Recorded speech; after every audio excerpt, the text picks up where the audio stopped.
ఈ ఉదయకాల సమయంలో ఉపవాస ప్రార్థన కొరకై దేవుని వాక్యములోంచి కీర్తనల గ్రంథం 65వ అధ్యాయం 2వ వచనాన్ని మనందరం కలిసి చదువుతాం. కీర్తనల గ్రంథము 65 2వ వచనాన్ని అందరం కలిసి చదువుతాం. కీర్తనలు 65:2. ప్రార్థన ఆలకించువాడా సర్వ శరీరులను యుద్ధకు వచ్చెదరు. రెండవ భాగంగా 121వ కీర్తన మొదటి వచనాన్ని మొదటి 2 వచనాలు మనం కలిసి చదువుతాం. కొండల తట్టు నా కనులెత్తుచున్నాను, నాకు సహాయం ఎక్కడి నుండి వచ్చును. యెహోవా వలనే నాకు సహాయం కలుగును. ఆయన భూమి ఆకాశములను సృజించినవాడు. హెబ్రీ పత్రిక 4వ అధ్యాయం 16వ వచనం. హెబ్రీయులకు బరెద పత్రికే 4వ అధ్యాయం 16వ వచనం. కనుక మనం కనికరింపబడి సమయోచితమైన సహాయం కొరకు కృప పొందినట్లు ధైర్యంతో కృపావసరం ముందుకు చేరుదము. ప్రార్థిస్తాం. ప్రేమగల తండ్రి, యేసు ప్రభువు నామమున పెట్టి వందనాలు. కొండల తట్టు మా కళ్ళు ఎత్తుచున్నాం, మీరు మాకు సహాయపడుతురండి దేవా. ఈ వాక్యాన్ని మా కొరకు విరిచి పట్టించండి. యేసుక్రీస్తు నామమున వినయంతో విశ్వాసంతో కృతజ్ఞతాస్తుతులు చెల్లించి దాసుని అభిషేకించి వాడుకను సంఘక్షేమం కొరకు సహాయపడు. యేసు నామమున ప్రార్థించి వేడుచున్నాం తండ్రి. అంటే ఇక్కడ మనం చదువుకున్న భాగంలో మొట్టమొదటి భాగం ఆయన ప్రార్థన ఆలకించువాడు అని దావీదు తన అనుభవంలో తెలియజేస్తున్నాడు. రెండవది చదువుకున్న భాగంలో కొండల తట్టు నా కనులెత్తుచున్నాను, యెహోవా వలన నాకు సహాయం కలుగును. మేము ఆకాశంలో సృజించిన యెహోవా వలన నాకు సహాయం కలుగునని ఆయన మాట్లాడుతూ ఉంటున్నాడు. కాబట్టి ఆయన ప్రార్థన ఆలకించువాడు. మన పితరుల జీవితాల్లో మనం చూసినప్పుడు ప్రభు ప్రార్థన ఆలకించాడు. ఇంకో చోట రాయబడింది కీర్తన 66లో. ఇది కీర్తన 66లో ఒక మాట మనకు గుర్తు చేయబడతా ఉంది. చూడండి, కీర్తన 66 ఆయన ప్రార్థన ఆలకించువాడు అన్నదానికి మనము జ్ఞాపకం చేసుకుంటున్నాం. 66వ అధ్యాయం 20వ వచనం. దేవుడు నా ప్రార్థనను తోసివేయలేదు, నా యుద్ధ నుండి తన కృపను తొలగింపలేదు గనుక ఆయన స్తుతింపబడునుగాక. తొలగింపలేదు, ఆయన స్తుతింపబడునుగాక. వీడు ప్రార్థనను త్రోసివేయని దేవునిగా కనబడుతున్నాడు. అందుకే ఈ స్థలం ముందు చేయబడి ప్రార్థనలకు నేను చెవికి ఆలకించున్నాను అని అంటాడు. వీడు ప్రభు నాకు ప్రార్థన చేసినప్పుడు ప్రభు ఆలకించేవాడిగా మనకు కనబడుతుంటున్నాడు. ఆయన త్రోసివేయని దేవుడిగా మనకు కనబడుతుంటున్నాడు. అందుకే ఎలాంటి వారు ప్రార్థించినా వారి ప్రార్థనను దేవుడు విన్నాడు. కాబట్టి ఉదయకాల సమయంలో మనం ఇట్టి ధైర్యంతో ప్రభు సన్నిధానంలోనికి చేరవలసిన వారంగా మనకు అవసరత ఉంటున్నది. కనుక మనం చూసినప్పుడు దావీదు కీర్తనకారుడు అంటున్నాడు తన యాత్రా కీర్తనల్లో, కొండల తట్టు నాకు కలలెత్తుచున్నాను, నాకు సహాయం ఎక్కడి నుండి వచ్చును, యెహోవా నుండి నాకు సహాయం కలుగును అనే మాట మనం చూస్తుంటున్నాం. ఇక్కడ దావీదు ఆ పర్వతముల అనుభవాల్లో రాస్తూ తాను వెళుతున్నటువంటి పరిస్థితుల్లో ప్రభు సహాయమును కోరుతున్నట్లుగా మనకు కనబడతారు. కాబట్టి మనం చూస్తే ఈ మాటను బలపరచడానికి ఇర్మియా ప్రవక్త కూడా ఒక మాట అంటాడు. ప్రవక్త అయిన ఇర్మియా ఇది తన గ్రంథంలో గ్రంథస్థం చేసినటువంటి మాట. ఇర్మియా గ్రంథం 3వ అధ్యాయం 23వ వచనంలో ఈ మాట రాస్తున్నాడు. చూడండి,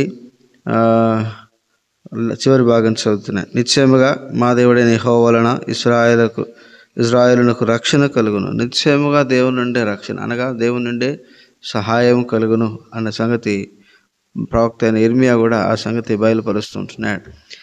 దావీదు జీవితంలో మనం చూస్తే కనుక ఆయన మనుషుల మీద ఆధారపడటం లేదు. మనం ఒక సంగతి జ్ఞాపకం చేసుకుంటే ప్రభువు మీద ఆధారపడినప్పుడు ఆయన సన్నిధి దూత మనల్ని రక్షించెను అనే మాట ప్రవక్త అయిన యెషయా రాస్తాడు తన గ్రంథంలో. యెషయా గ్రంథం 63వ అధ్యాయము 9వ వచనంలో ఈ మాట రాస్తుంటున్నాడు. వారు వారి యావత్ బాధలలో ఆయన బాధ నొందెను. ఆయన సన్నిధి దూత వారిని రక్షించెను. కాబట్టి ఆయన సన్నిధి దూత మనల్ని కాపాడేదిగా ఉంటుంది. ఎప్పుడు అంటే గనక ప్రభు మీద ఆధారపడినప్పుడు, ప్రభు పైన ఆధారపడినప్పుడు.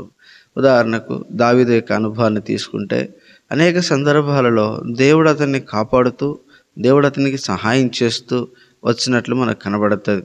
ప్రియమైన వారలారా, ఉదాహరణకు మనం దావీదు యొక్క అనుభవంలో మనం జ్ఞాపకం చేసుకుంటే కనుక దావీదు దేవుని మీద ఆధారపడతాడు. మొదటి సమయాలు 17వ అధ్యాయంలో గొల్యాతు మీద యుద్ధానికి బయలుదేరినప్పుడు సౌలు రాజు తనకు యుద్ధోపకరణములు ధరింపజేస్తున్నప్పుడు దావీదు చక్కని మాట వాడతాడు. రాజా, నాకు ఇవి వాడుక లేవు. ఏది వాడుక అంటే కనుక దేవుని సహాయం పొందటం ఆయనకు వాడుక, దేవుని కృపను కోరుకున్నట్లు ఆయనకు వాడుకుంది. కానీ వాటి మీద ఆయనకు నమ్మకం లేదు. యుద్ధోపకరణాల మీద, యుద్ధాయుధముల మీద నమ్మకం లేదు, రాజ్యం మీద నమ్మకం లేదు, మనుషుల మీద ఆధారపడటం లేదు. కనుక మనం చూసినప్పుడు ప్రియమైన వారలారా, మాకు ఇవి వాడుకలేవు. అంటే లోక సంబంధమైన ఆభరణముల మీద దావీదుకు వాడుక లేదు, లేదా మనుషుల మీద ఆధారపడటం లేదు. దేని మీద ఆధారపడుతున్నాడంటే తన కృప కొరకు వేడుకొని వారి పక్షమున అన్నట్లుగా దావీదు దేవుని కృపను కోరుకుంటున్నాడు, దేవుని సహాయాన్ని కోరుకుంటున్నాడు. కనుకనే దావీదుకు దేవుడు సహాయం చేస్తూ వచ్చినాడు. తను ఆశ్రయించే వారిని విడిచిపెట్టేటువంటి దేవుడు కాదు మన దేవుడు. కాబట్టి ప్రియమైన వారలారా, ఈ ఉదయకాల సమయంలో మనము ఈ దినాల్లో శత్రువు గర్జించు సింహం వలె ఎవరిని మింగుదునా అని ఇటు అటు తిరుగులాడుస్తున్నాడు. ఆనాడు గొల్యాతు విర్రవీగినట్లు ఈనాడు శత్రువు కూడా విర్రవీగుతుంటున్నాడు. అయితే మనకు లోక సంబంధం అది రాయబడింది దేవుని వాక్యంలో రాయబడింది. మీరు పోరాడున్నది శరీరులతో కాదు, అంధకార సంబంధమైన వాయుమండల సంబంధమైన అధిపతితో మీరు పోరాడుతున్నారు. అంటే మనం పోరాడేటువంటిది లోక సంబంధమైన పోరాటం కాదు, అది ఎంతో అంధకార సంబంధమైన పోరాటంగా మనకు కనబడుతూ ఉంది. కాబట్టి ఈ పోరాటాన్ని మనం జయించాలి అంటే ప్రార్థన అనే ఆయుధాన్ని మనం కలిగి ఉండాలి. దావీదు కలిగి ఉన్నట్లుగా దేవుని మీద ఆధారపడినట్లు, దేవుని సహాయం దావీదు కోరినట్లు మనం కూడా ఆ అనుభవంలో మనం ఉండాలి. అప్పుడే ప్రభు మన పక్షాన విజయం చేస్తాడు. అందుకే కీర్తనాకారుడు తన అనుభవంలో ఒక మాట మనకు గుర్తు చేస్తూ ఉంటున్నాడు. చూడండి, తను ఎట్లాంటి పరిస్థితుల్లో ఉన్నా తన దృష్టిని దేవుని పైన పెట్టేవాడిగా కనబడుతున్నాడు. కీర్తన 16:8 చూడండి, కీర్తన 16:8 సదాకాలము యెహోవా యందు నా గురి నిలుపుదును, ఆయన నా కుడిపార్శ్వమందు ఉన్నాడు గనక నేను కదల్చబడను. కాబట్టి తన గురి, తన గమనం దేవుని పైన పెట్టేటువంటి వాడిగా కనబడుతుంటున్నాడు. ఆ కారణం చేత ఆయన గురి అన్నాడు కదల్చబడదుగా కనబడుతూ ఉంది. కాబట్టి ప్రియమైన వారలారా, మన గురి ప్రభు పైన పెట్టేవారముగా మనం ఉండాలి. అప్పుడే ఆత్మీయమైన మేలులు, ఆత్మీయమైనటువంటి ప్రభు సహాయాన్ని మనం పొందుకోగలిగే వారంగా ఉండాలి. మరి ఇతర వాటి మీద పెట్టుకున్న రాదు. కాబట్టి ఇంకొక మాటలో మనం చూస్తే, ఇంకొక అనుభవంలో దావీదు అనుభవాన్ని చూసాం. ప్రభు సహాయం చేశాడు. ప్రభు నాకు సహాయకుడు అంటాడు. ప్రభు నాకు సహాయకుడు, నరమాత్రుడు నాకేం చేయగలడు.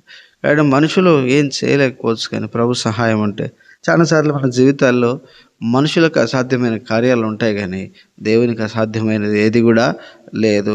రెండవది మనం చూసినప్పుడు రాజుల గ్రంథం 4వ అధ్యాయంలో మొదటి 2 వచనాలు మనం చూస్తే, రాజుల గ్రంథము 2వ రాజులు 4వ అధ్యాయము మొదటి 2 వచనాలు మనం చూడగలిగితే అక్కడ ఒక సందర్భం మనకు కనబడుతూ ఉంది.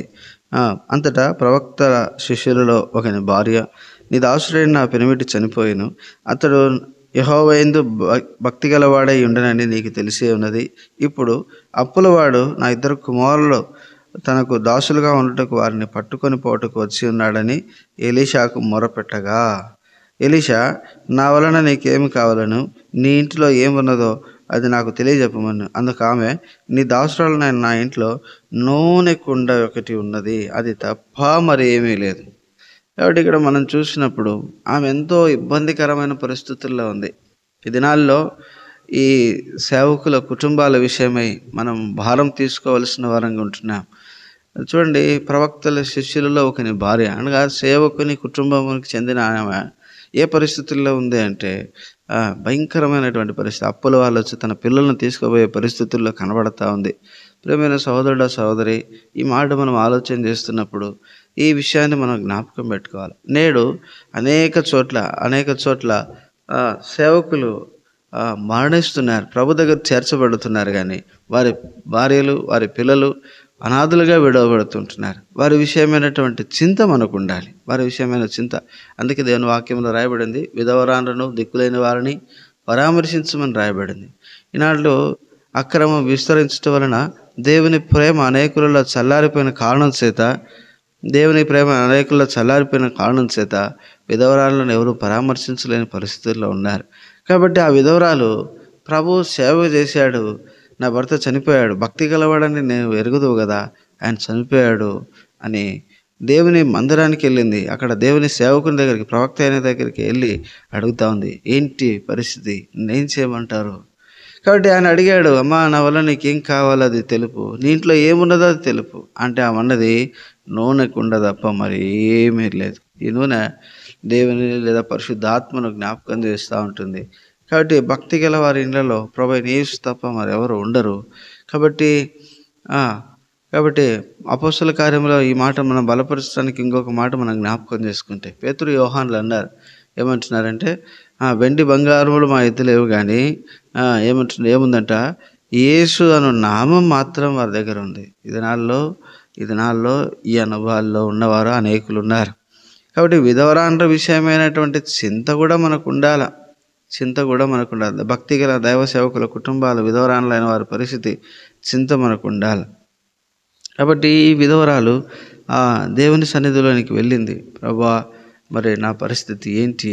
ఎలీషాని అడుగుతా ఉంది, అయ్యా నా పరిస్థితి ఏంటి, నీ దాసురాలు లేని నా పరిస్థితి. కాబట్టి ప్రియమైన వారులారా, మనం చూసినప్పుడు ఆమె నిస్సహాయ స్థితిలో ఆమె ప్రార్థన చేసినప్పుడు ఎలీషా ఒక మాట అంటాడు, మనవి చేసుకున్నప్పుడు ఎలీషా ఏమంటాడంటే, ఇతర ఇళ్ళలోకి పోయి కుండలు అరవుకు తెచ్చుకొని నీ యొద్దనున్న నూనె కొంచెం దాంట్లో పోయి అంటే ఆమె అలాగూ చేసినప్పుడు దేవుడు దాన్ని దీవించినాడు. చాలాసార్లు ఇక్కడ ఇంకొక మాట మనం జ్ఞాపకం చేసుకుంటే, సమస్యల్లో ఉన్నప్పుడు మనం ఏదేదో చేసుకుంటూ ఉంటాం, కానీ వాస్తవంగా ఆ సమస్య వచ్చినప్పుడు దానికి తగిన పరిష్కారం కూడా దేవుడు అక్కడే ఇచ్చి ఉంటాడు. అందుకే ఆయన ఎవరికి శోధన కలగచేయడు. ఒకవేళ శోధించబడిన ఎడల ఆ శోధనను తప్పించుకున్న మార్గమును దేవుడే కలగచేయనని పౌలు కొరింథీ పత్రికలో రాస్తాడు. కాబట్టి ప్రియమైన వారులారా, మనం చూసినప్పుడు సమస్య ఎంత పెద్దదైనా కావచ్చు, కానీ దానికి తగిన సొల్యూషన్ దేవుడు అక్కడే ఇచ్చాడు. అయితే ఎప్పుడు మనకు ఆ సొల్యూషన్ దొరుకుతుంది అంటే, మనం ప్రార్థనలో గడిపినప్పుడు ఆ సమస్యకు పరిష్కారం మనం పొందుకోగలుగుతాం. ప్రభు యొక్క సహాయము, ప్రభు యొక్క నడిపింపును మనం పొందుకోగలుగుతాం. ఈ దినాల్లో మన సమస్యలను మనమే చూసుకోవాలి, లేకపోతే మన సమస్యలను మనమే సార్ట్అవుట్ చేసుకోవాలి, లేదా మనమే చక్కబెట్టుకోవాలని ఆ కారణం చేత మన జీవితాల్లో సమస్యలు తొలగిపోవట్లేదు, మరి ఇంకా ఎక్కువ సమస్యల్లోనికి లోనవుతూ ఉంటున్నాం. కాబట్టి ఈ సమయంలో దేవుడు మనకు జ్ఞాపకం చేసుకున్న సంగతి ఏంటంటే కనుక, మనము సమస్య ఎంతదైనా సరే ప్రభు దగ్గరికి వెళ్ళినప్పుడు ప్రభు జ్ఞాపకం చేసేవాడుగా ఉంటున్నాడు, సహాయం చేసేవాడుగా ఉంటున్నాడు. చూడండి, మనం జ్ఞాపకం చేసుకుంటే 5 రొట్టెలు 2 చేపలు పంచిపెట్టిన సందర్భం మనందరికీ బాగా తెలుసు. అక్కడ 5 రొట్టెలు 2 చేపలు పంచిపెట్టిన సందర్భం మనకు బాగా తెలుసు. అక్కడ ఏమవుతుందంటే ప్రభు అడుగుతాడు, అప్పటికి 2 దినాలు 3 దినాలు అయిపోయింటుంది, వారు ఆకలితో ఉంటున్నారు, వారికి ఏమైనా పెట్టడానికి ప్రభు దగ్గర ఆహారం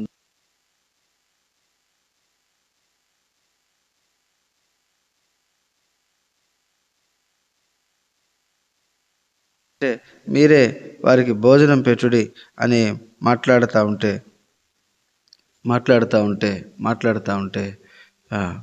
ఓ చిన్నవాడు లేచి వచ్చి 5 రొట్టెలు 2 చేపలు ఇస్తాడు. చూడండి, 5,000 మందికి 5 రొట్టెలు 2 చేపలు ఏమాత్రం సరిపోతాయి? దేవుడు ఎంత దాన్ని ఆశీర్వదించాడు అంటే విస్తారంగా దాన్ని దీవించాడు. మళ్ళీ మిగిలిన 12 గంపలు ఎత్తినారంట. అంటే దేవుడు తన మహిమను చూపించాడు. సమస్య ఎంత పెద్దదైనా కావచ్చును, కానీ మన దగ్గర ఉన్నది చిన్న విషయమే ఆ సమస్యను తీర్చేదిగా కనబడతా ఉంది. అయితే ఎప్పుడు అంటే ప్రభు సన్నిధానంలో మనం దాన్ని అప్పగించినప్పుడు దేవుడు దాన్ని తప్పకుండా దీవించేవాడుగా కనబడుతూ ఉంటున్నాడు.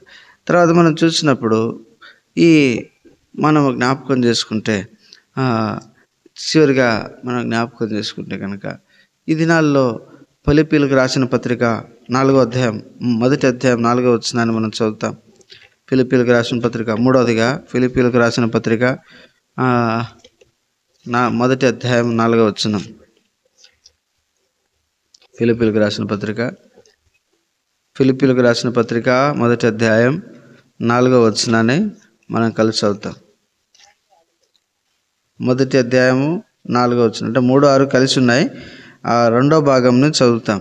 మీలో ఈ సత్క్రియను ఆరంభించిన వాడు యేసుక్రీస్తు దినం వరకు దానిని కొనసాగించునని రూఢిగా నమ్ముచున్నాను గనక మీ అందరి నిమిత్తం నేను ప్రతి ప్రార్థనలో ఎల్లప్పుడూ సంతోషంతో ప్రార్థన చేయొచ్చు. నేను మిమ్మల్ని జ్ఞాపకం చేసుకున్నప్పుడల్లా నా దేవుని కృతజ్ఞతాస్తుతులు చెల్లించుచున్నాను. కాబట్టి ఇక్కడ మనం చూస్తుంటే మీలో ఈ సత్క్రియను ఆరంభించిన వాడు అనే మాట మనం చూస్తాం. దానిని అంతం వరకు కొనసాగించును అనే మాట మనం చూస్తాం. అనగా యేసుక్రీస్తు దినం వరకు, ఆయన ప్రత్యక్షత వరకు, ఆయన మహిమ కొరకు మనల్ని కొనసాగించేవాడిగా ఉంటున్నాడు.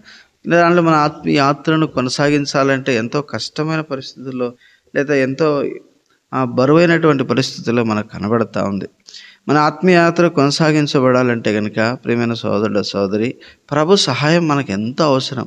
కాబట్టి దేవుడు దాన్ని కొనసాగిస్తాడు అన్న సంగతి మనం గుర్తు చేయబడుతుంది. ఎప్పుడు అంటే కనుక హెబ్రీ 12:2 చూస్తాం రండి. హెబ్రీ 12:2 మనం కూడా ప్రతి భారమును సులువుగా చిక్కులు పెట్టి పాపను విడిచిపెట్టి విశ్వాసమును కర్తయు దానిని కొనసాగించేవాడని యేసు వైపు చూస్తూ, కాబట్టి చూస్తూ మన ఎదుట ఉంచబడిన పందెంలో ఓపికతో పరుగుదాం. ప్రభు వైపు చూసినప్పుడు విశ్వాసములో సాగటానికి, ఈ విశ్వాసములకు కర్త అయిన యేసును చూసినప్పుడు ప్రభు నడిపించేవాడిగా కనబడుతూ ఉంటున్నాడు. కాబట్టి ప్రియమైన వారలారా, మన యాత్ర కొనసాగించటం ఎంతో కష్టమైన పరిస్థితుల్లో కనబడుతూ ఉంది దినాల్లో. ఆ యాత్ర కొనసాగించబడాలంటే ప్రభు నడిపించేవాడుగా ఉంటున్నాడు. చూడండి, ప్రభు సహాయం చేస్తాడు.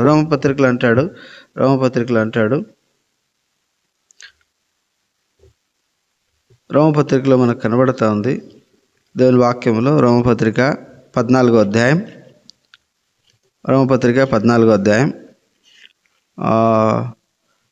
4వ వచనాన్ని మనం చదువుతాం.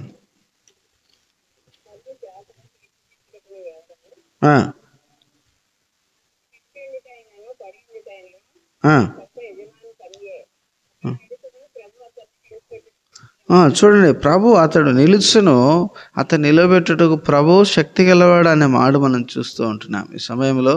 ప్రియమైన వారలారా, ఇక్కడ మనం చూసినప్పుడు ప్రభు నిలబెట్టడానికి సమర్థుడు కనబడుతుంటున్నాడు. ప్రభు సహాయం అనగా మన ఆత్మీయాత్రను కొనసాగించడానికి, మన ఆత్మీయాత్ర నిలబెట్టడానికి ప్రభు మనకెంతో సహాయపడేవాడిగా కనబడుతుంటున్నాడు. కాబట్టి ప్రియమైన వారలారా, మన జీవం నిలబెట్టాలి అంటే ప్రభువే మనకు సహాయం చేయాలి. అందుకే హెబ్రీ పత్రికలో పౌలు ఈ మాట రాస్తూ ఈ మాట అంటాడు. హెబ్రీ 13:6 ప్రభు నాకు సహాయకుడు, నరమాత్రుడు నాకేం చేయగలడు, నేను భయపడను అని అంటాడు. కాబట్టి ప్రభు సహాయం చేస్తాడు, ప్రభు నిలబెడతాడు. తర్వాత 34వ కీర్తనలో ఒక మాట చదువుకొని ముగిస్తాం. 34వ కీర్తన 10వ వచనాన్ని మనం చదువుతాం. ప్రభు సహాయం మనకి ఏం చేస్తుంది అంటే 34వ కీర్తన 10వ వచనంలో, సింహము పిల్లలు లేమి గలవై ఆకలి కొనను, యెహోవాను ఆశ్రయించు వారికి ఏ మేలు కొదవై ఉండదు. కాబట్టి ప్రభువును ఆశ్రయించడం ద్వారా ఏ మేలు కూడా కొదవ ఉండదు. అంటే ప్రభు సహాయము అంటే మన కొరతలన్నీ కూడా తీరుస్తుంది అన్న సంగతి మనకు జ్ఞాపకం చేయబడతా ఉంది.